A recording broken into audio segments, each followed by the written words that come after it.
which is why some supporters still see Spinks as the champion. His record, 31-0. Tyson's 34-0. June 27th will be a very sad day for anybody.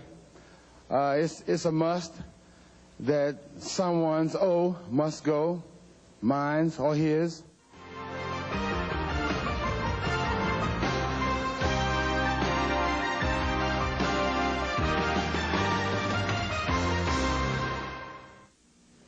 Once upon a time, there were two other unbeaten heavyweight champions, and they gave us a fight that was, for most of us, indeed the greatest show on earth.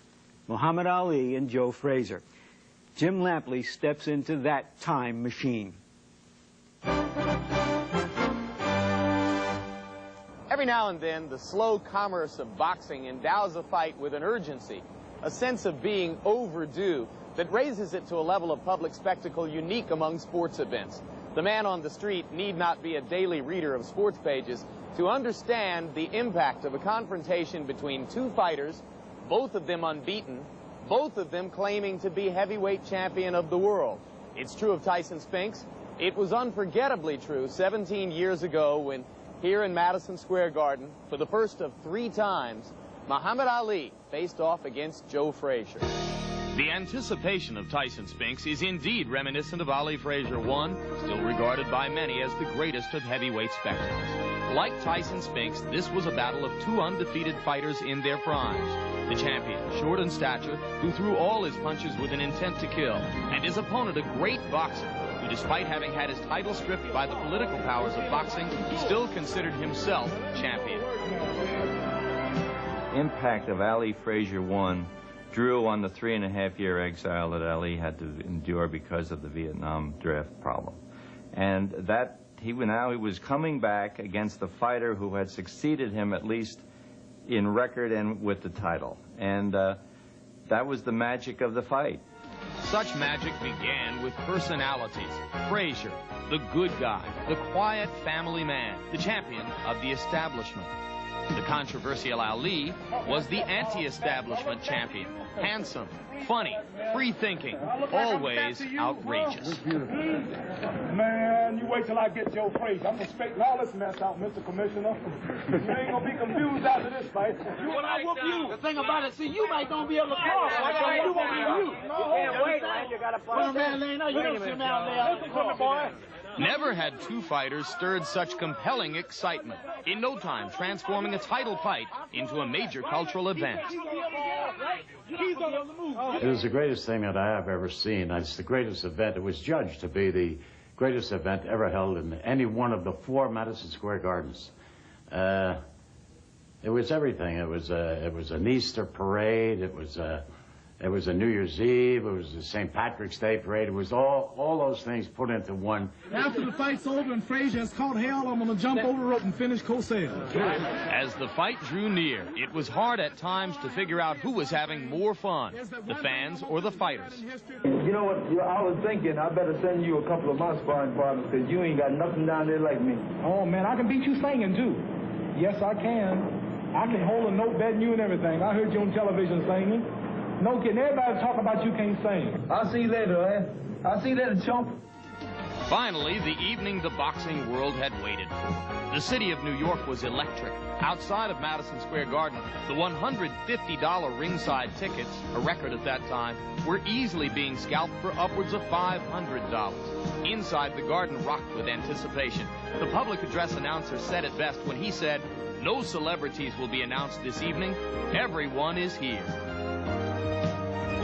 It was a great feeling that night. The expectation of a great fight, and it lived up to every expectation. The people that were there, I saw so many people from the cinema, from the actors were there. Everybody was there. Neiman was doing his sketching, God love him, and it was a great night. And let me tell you, I've lived through those nights many, many times with Muhammad Ali, but that first night was an exceptional night. The fight itself was even greater than its height. 15 rounds of pure theater. Puncher versus boxer. Ordinary guy versus superstar. The deciding punch was a tremendous left, which put Ali on the canvas, remarkably, for only a moment. But on this evening, Joe Frazier was the better fighter. The build-up and then the fight left an indelible impression on the history of boxing.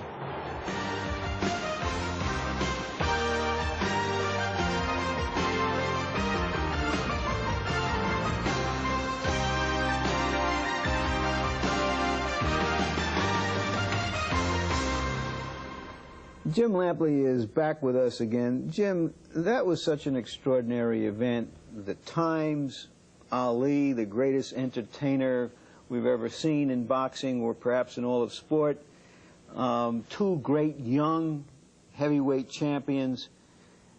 Can this fight approach that? Well, I think you touch on the most important contrast, which is the times in which that fight took place. That was the apex of an era of political involvement, political activism in this country, a kind of mindset that simply doesn't exist right now. And Ali was a political figure. Let's face it, neither Michael Spinks nor Mike Tyson has risen to that level. On the other hand, there's a different appeal here. Tyson is the knockout artist, and I think the public has a fascination with the destroyer, the knockout artist. It didn't exist in the same way with Frazier and Ali, and that's the essence of this fight's appeal. There was, for a lot of people who had been polarized by the Times and by Ali, a good versus evil aspect of that confrontation, which there isn't now. Can this fight really live up to the event? Oh, I think it can, in the sense that there is the chance for an enormous upset here. The public seems to believe in overwhelming numbers that Tyson has an easy match, that he will knock Spinks out. So I think that a competitive fight in which Michael Spinks establishes himself as a real contender to take Tyson's 3 crowns away could raise this event to the level of drama that Ali Frazier enjoyed. Thanks, Jim. Thank you. We'll see you at ringside. You've no doubt heard about all the money this fight will generate. Where is it coming from, and how will it be distributed? Glad you asked. The demand for tickets has been unparalleled. I mean, 11 weeks before the fight, we had sold more dollar value tickets than for any fight in history. From every indication and every pre-sale at this point, the Tyson-Spinks fight will be the biggest fight in history. A fight like Tyson-Spinks happens every 10, 20, maybe not even every 10 or 20 years. It's an event. It's not just obviously a boxing match.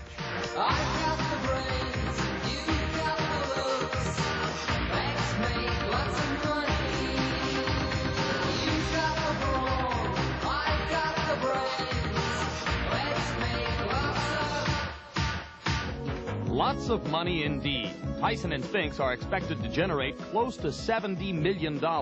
After taxes and expenses, $40 million will be the remaining gross to be divided between the Tyson and Spinks camps, and then the fight and closed-circuit promoters.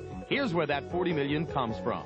The site, Trump Casino in Atlantic City. The bill to Donald Trump, $11 million, a record by far. Revenues from closed-circuit, pay-per-view, and foreign sales.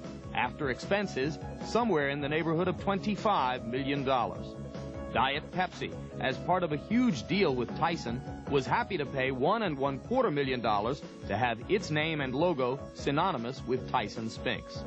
And the delayed television rights to broadcast the fight will add another $3 million to the existing pot. It's not hard to see that an event such as this is among the biggest of big businesses. And here's how that $40 million will be divided.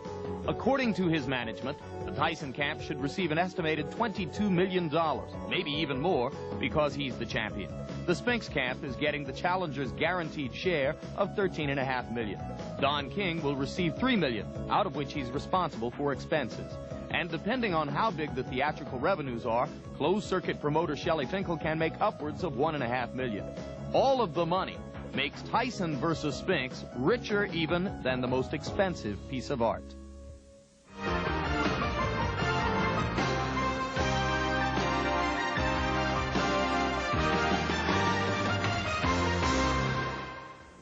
How much will the fighters actually get? Well, after his management and the IRS take their cuts, Spinks will clear roughly $5 million, give or take.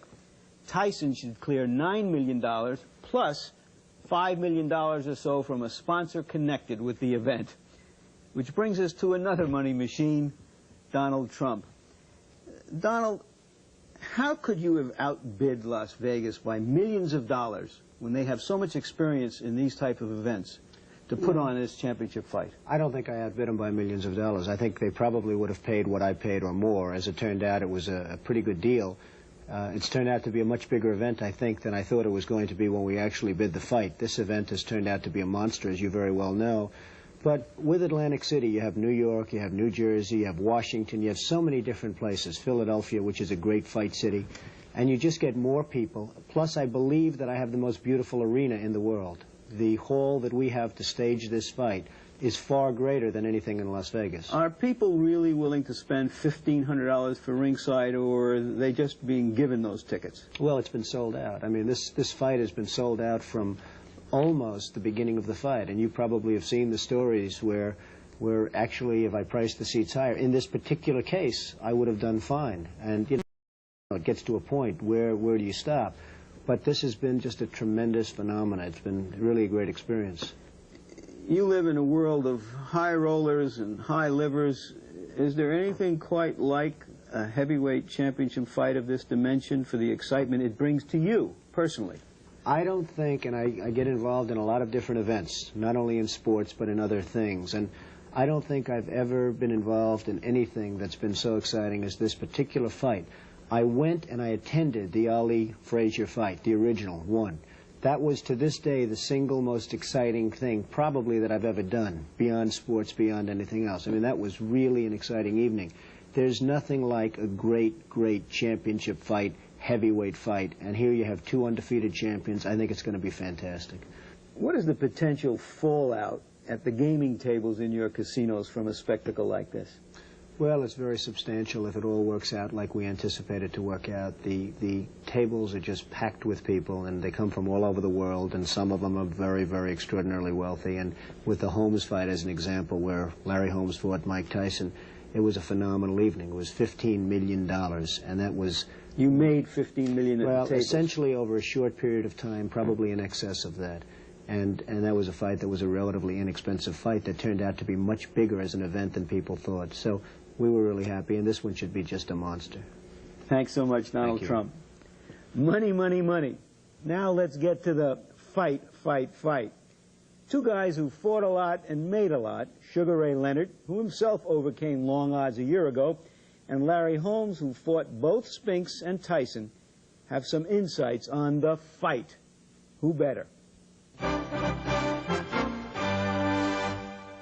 Larry, if there was anyone that's more familiar with the styles of Michael Spinks and Mike Tyson, that would be you, big guy. You're right, Ray. I did fight Michael Spinks twice, and I fought Michael Tyson. Even though the fights did not go as I wanted them to go, I still found a lot of interesting things. Well, it's no big secret the way Mike Tyson fights. Let's take a look here with his fight against Pinklon Thomas.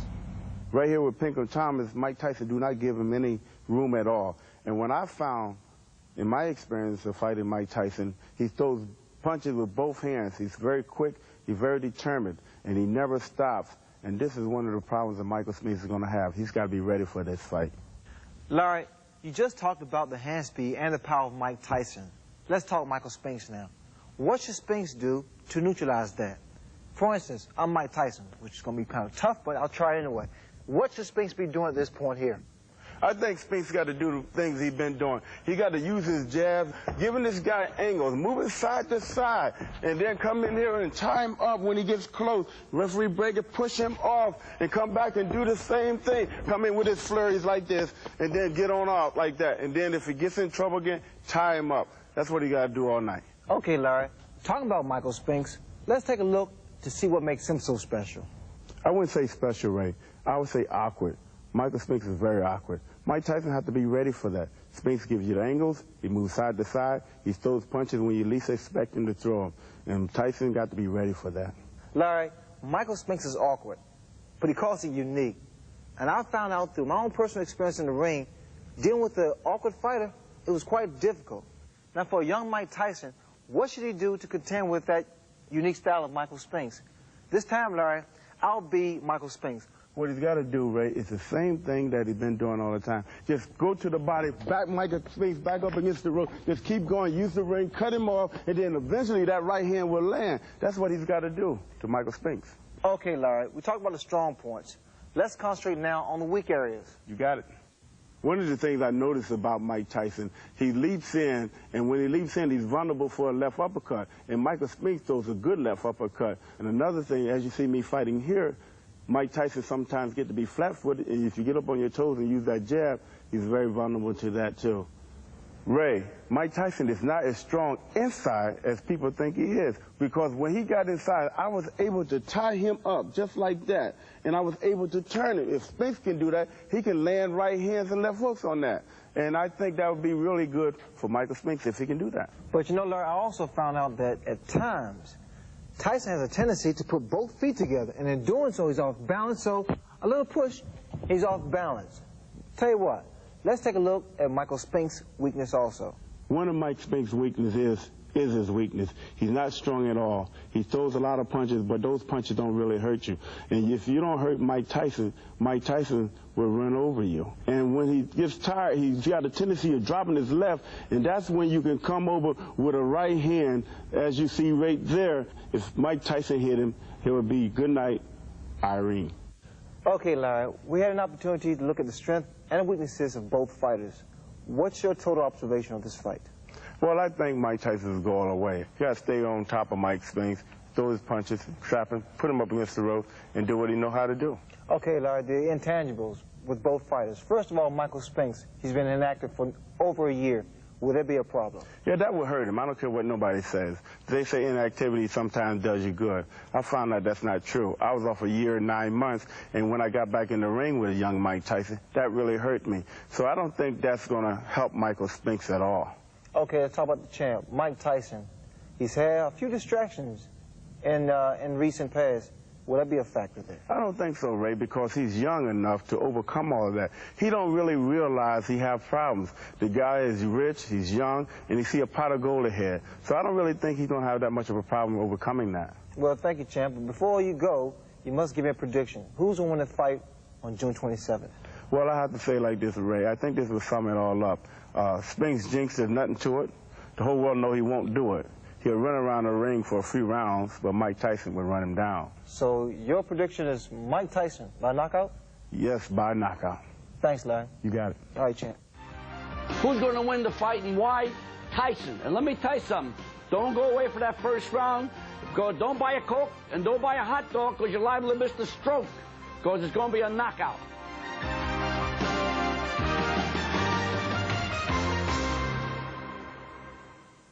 Fight experts are a dime a dozen and worth every penny. And we've impaneled 4 cents worth right here with Ray Leonard, fresh from his outing with Larry Holmes, Richie Giacchetti, the former trainer of Larry Holmes, and Mike Katz, the boxing writer for the New York Daily News.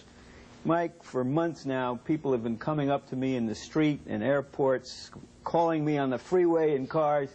Does Mike Spinks have a chance? Does Michael Spinks have a chance? I just don't see it. Of course, anybody has a chance who can punch.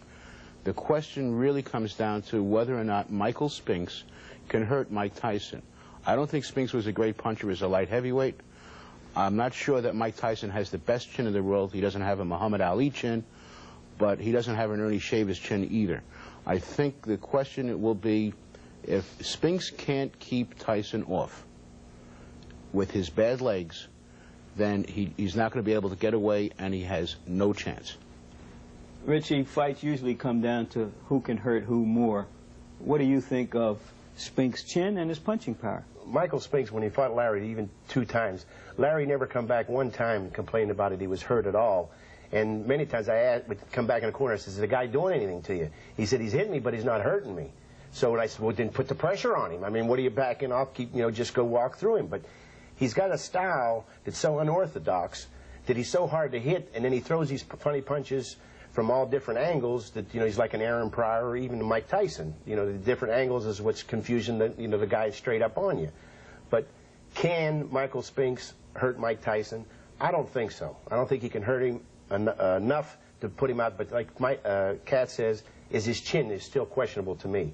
Is it like Ali Frazier, Ali Norton, Foreman in Norton, Larry Holmes and Norton, you know, Larry Holmes and Spinks, I mean, and not Spinks, but Shavers. Can he take that punch? Is it a war? I hit you, you hit me, back and forth, boom, boom, boom.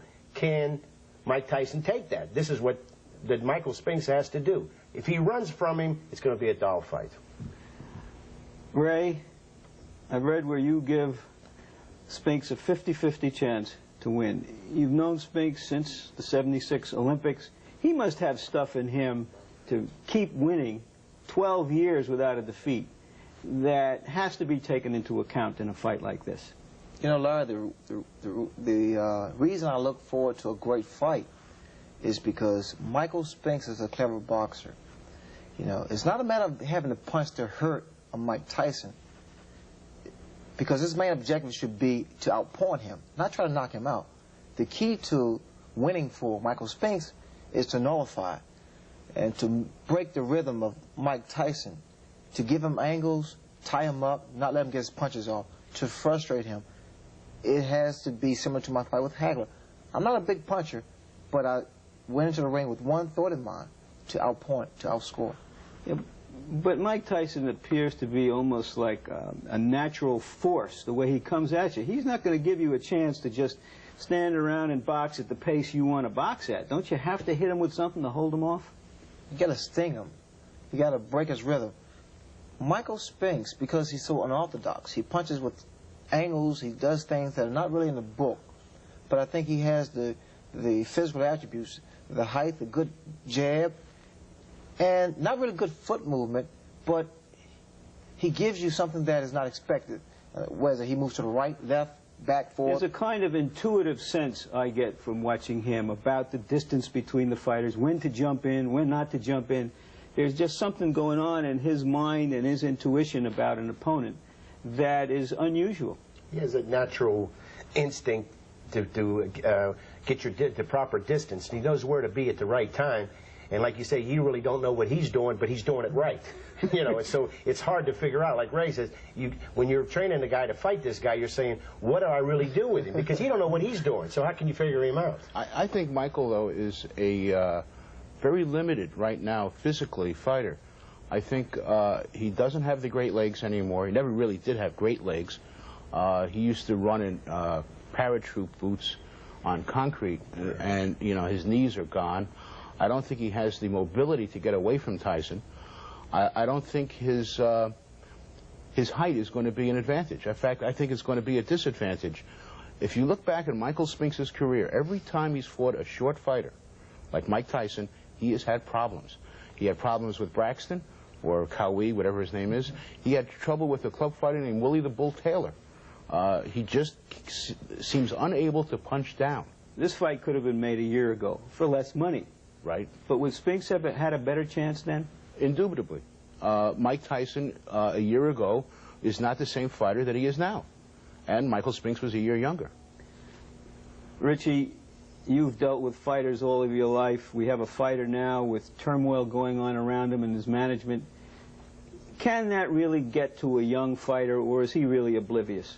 I don't think he is oblivious to the whole thing, because the fact is, most of the fighters, go all the way back to Esteban de Jesus, Aaron Pryor, and even Larry, they say the problems don't bother them, but everybody's going to come around and going to ask them, what is your problem? Now that Jim Jacobs is gone, what is the problem with Bill Clayton? Is Don King coming in? Who's the promoter in the fight? Who's this? They're going to ask a million questions. So it does play on your mind. Now, as a major part in the camp is to keep all this turmoil down so it does not bother Mike Tyson. As a reporter, are you going to be more interested in this human story, this incredible story, rather than the tactics of the fight? Of course. I mean, I think that's what the readers want. It's soap opera. We're appealing not only to boxing fans, we're appealing to the soap opera fans. You had one management all your career, Ray. Did that give you a sense of, well, that's something I don't have to worry about, just take care of the boxing? Is this something you sense could affect Tyson? Yes, Larry, because a boxer's mind is a very intricate and very delicate electrical system. And once there's one fuse that's blown, throws everything out of whack. Absolutely. Quickly, your predictions. Without changing my mind this time, Mike Tyson. You picked Ray last time and then changed it. Okay. All right, I picked in 5 rounds Mike Tyson. The only way that Spinks has a chance, he has to keep away from him. I like Tyson early, like rounds 6, 7. They don't like Spinks because Spinks has time You to have to pick one, though, Ray. Pick one. Like Mike Tyson early, I like Michael Spinks late. Thank you, gentlemen. You were worth every penny of our investment. Finally, this from my ringside seat at the circus. Michael Spinks is a terrific fighter, surely one of the best light heavyweights ever. But in Mike Tyson, he's going up against every boxer's nightmare. A brawler who is not only stronger, but faster.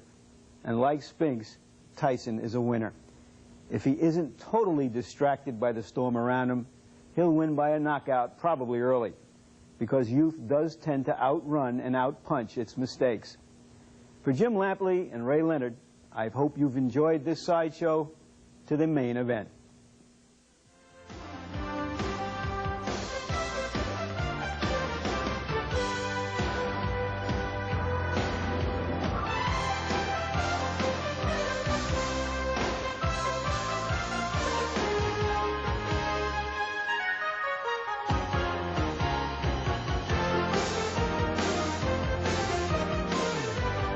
It's going to be exciting to me. It's going to be a very nervous night for me.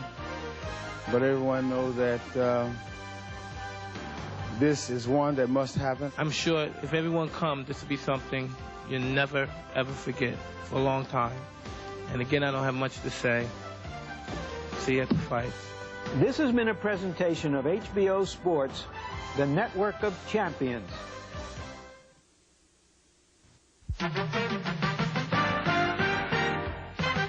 And the hits just keep on coming. A couple of killers for hire keep the action hot, the bodies cold, and the comedy deadpan. We're having a crime wave next. From the court kings to the court jesters, I'd like to referee. tennis has been pure entertainment for over 100 years, providing action, emotion, and some of the most colorful moments in sports history. The male is king, the male is supreme. Meet the champions who made the game great and see how this unique sport evolved from a royal pastime to a multi-million-dollar business. Join hosts Billie Jean King and Arthur Ashe for the history of tennis, Sunday on HBO. Well, welcome, ladies and gentlemen. To the Hoosiers, basketball is king. A basketball hero around here is treated like a god. Most people would kill to be treated like a god just for a few moments. To the coach, basketball is his life. It's got to work out this time. That's it for good. First of all, let's be real friendly here. Secondly, your coaching days are over. It's like we're in the army.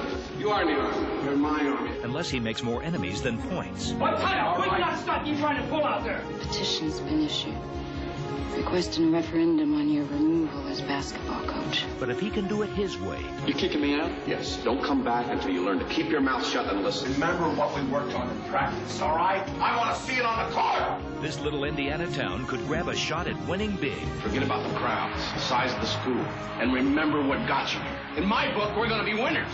Team! Gene Hackman, Barbara Hershey, Dennis Hopper, Hoosiers. Already calling this the game of the century. This week on the Sunday Night Movie. I haven't given any thought to what I'd be if I weren't a speed skater. It's taken up so much of my life. Going to gymnastics is going to the 88 Olympics. I haven't had myself think about what I'm going to do if I don't make it. To young athletes, a sport is more than a game. There's no question he will be a great athlete, maybe the best quarterback to ever play. It's serious business. The parents put them under a phenomenal amount of pressure. To train with the best, they must live away from home. Just every once in a while we get to be together, like at Christmas and in the summer for a little bit. Frightening, isn't it? How little time we are together as a family. Sometimes a family's future is on their shoulders. If anyone broke out of the economic status that we're in and took us to another level, their responsibility is to drag the rest of us along. Fame and fortune come with a high price. He was crying for help, and we weren't there to help him. And for kids in sports, the price of glory is even higher. America Undercover. Wednesday on HBO. Meet the champions at Wimbledon.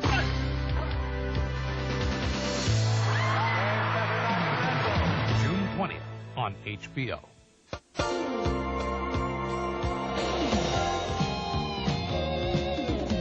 Hi, I'm Susie Coelho with HBO Feature Story.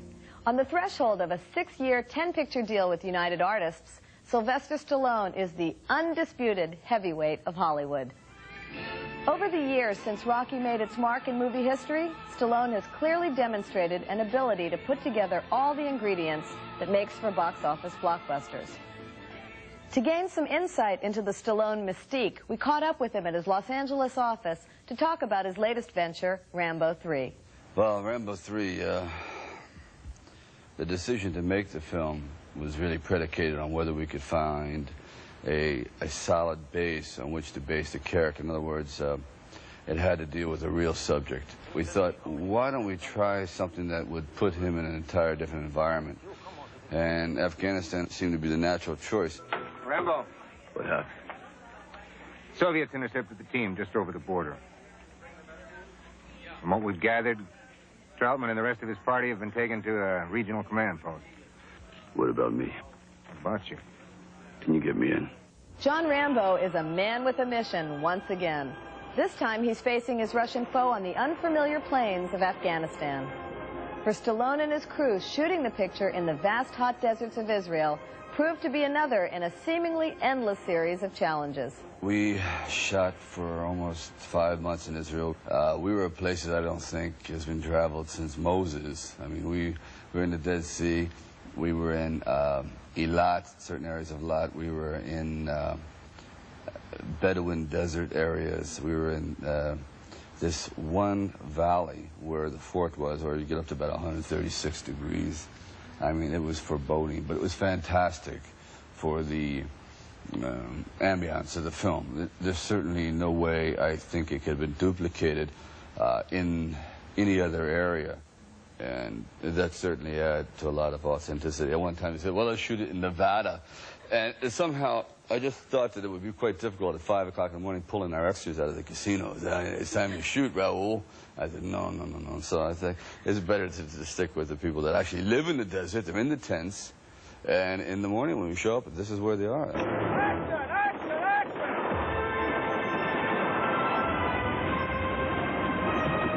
Yeah, I'd have to say unequivocally, it's like everything I've done put in a Cuisinart and poured into one film. Strains and brains and tendon pulls and everything else. It's like a chiropractic's dream, that film. Yes, where there's Rambo, there's action, physical action. And in Rambo III, the action even includes a bizarre Afghan sport on horseback, testing the limits of both horse and rider. I've ridden majority of my life, but this is a game called Buzkazi, which is probably the grandfather of, matter of fact, it might be where insanity originated. You know, if you could say, where did crazy people come from? I'd say they're ex-Buzkazi players. And then they went out and they bred, and then insanity got into every facet of life. It's a game where the rule is don't die, and it's all these warriors. It's a war game, and they try to knock each other up and maim one another. It's an ancient game. So at the finale, I said, all right, well, let's do something that is a little sick, but let's go for it, where Rambo comes down at full gallop and does the stunt. But I said, you must run it in slow motion, because I have a feeling that if I die, I want to die. I want to take a long time to bite the bullet, okay? I just don't want to go quick, okay? I want to go in like 78 frames. And people say, oh, my God. You know, like, so we did it under those conditions, and actually I've been limping ever since. It's all in a day's work for a man whose audience will form long lines at the box office to see what John Rambo is up to next. And Stallone, who's been serving up entertainment to millions over the years, has a pretty good idea of who his fans are.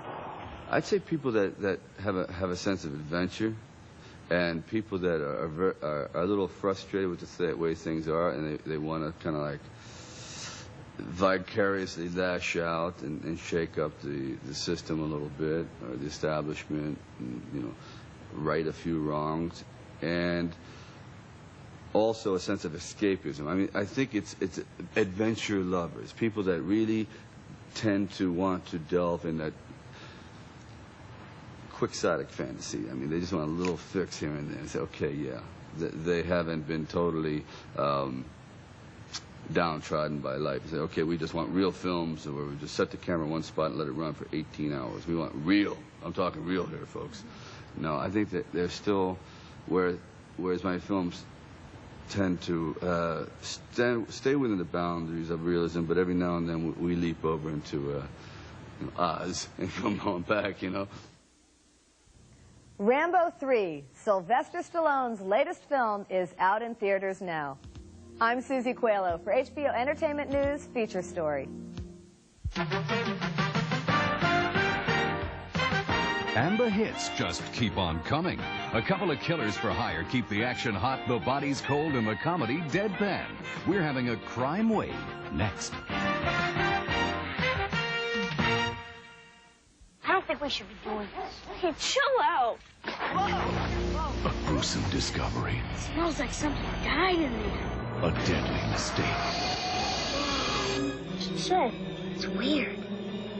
Aka. Kuto. Ala.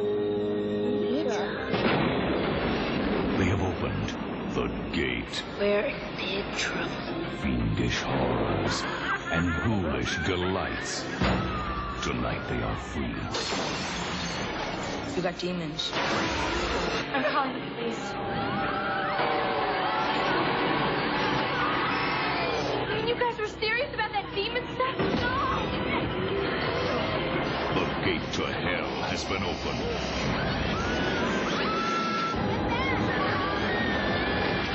Pray it's not too late. The gate. Today. HBO brings home the brightest stars and the biggest hits. HBO, the best movies. Arnold Schwarzenegger and Carl Weathers team up in Predator, coming to HBO in July. We're building a mission here. We're going to make Christians of these people.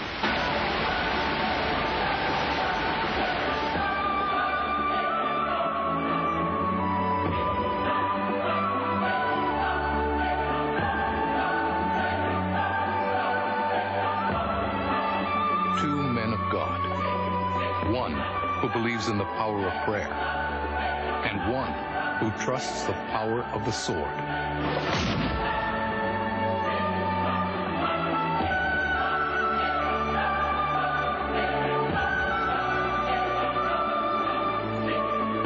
Robert De Niro, Jeremy Irons, The Mission, winner of the 1986 Academy Award for Best Cinematography. Sunday on HBO. The best movies. This past April, over 30 survivors of World War II gathered for a unique inquiry into Kurt Waldheim's wartime past. Among them, officers with whom he served. First Lieutenant Waldheim came and reported to me, and I must say made a very impressive but modest impression. Other witnesses included survivors of alleged war crimes. They produced these heavy truncheons, and they kept hitting you on the nape of the neck and predominantly on your left side. But is Kurt Waldheim guilty of war crimes? His acts facilitated their crimes. I recoil at the hounding and the distorting and the generalization. Hear dramatic new evidence and eyewitness accounts in the HBO showcase, Waldheim, A Commission of Inquiry, Monday on HBO. The brightest stars, the biggest hits. HBO, the best movies. For Timothy Dalton, the name is Bond, James Bond. Catch the all-new 007 in The Living Daylights. And the Pentagon's a hotbed of espionage and intrigue. Kevin Costner and Gene Hackman star in the box office smash, No Way Out. Winner of the Academy Award for Best Picture, Charlie Sheen stars in Oliver Stone's Platoon. HBO, the best movies.